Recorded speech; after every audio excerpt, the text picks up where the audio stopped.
Lalaki patay matapos makagat ng asong may rabies noong Agosto 2024.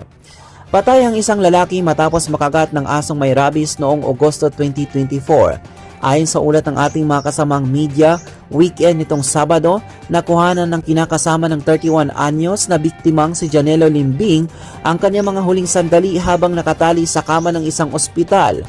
Sabi ko sa kanya, lumaban ka kasi manganganak na ako. Pinipilit niya pang gumanon, tumingin pa po sa akin.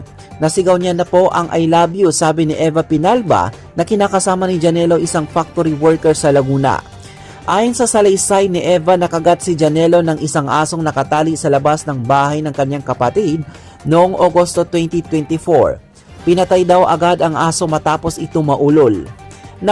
Nagpabakuna raw agad si Janelo ngunit hindi nabuo ang kanyang kinakailangang anti-rabies shot. Ani ni Eva, maari raw na namahalan si Janelo sa presyong 2,500 para sa unang bakuna niya mula sa isang pribadong animal bite center.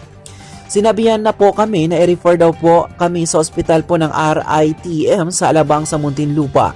In-explain po nila na 48 hours na lang daw po yung itatagal ang buhay niya, dagdag pa niya.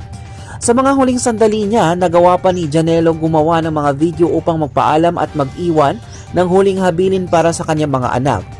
Pumanaw si Janelo noong May 18 at kinakailangan i-cremate dahil hindi siya maaring imbalsamo dahil sa rabies na kanyang katawan.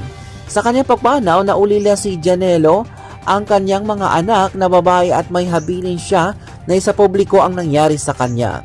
Humihingi naman ng tulong si Eva upang mabayaran ang kanyang 25,000 na utang sa punerarya at pampalibing sa kanyang asawa.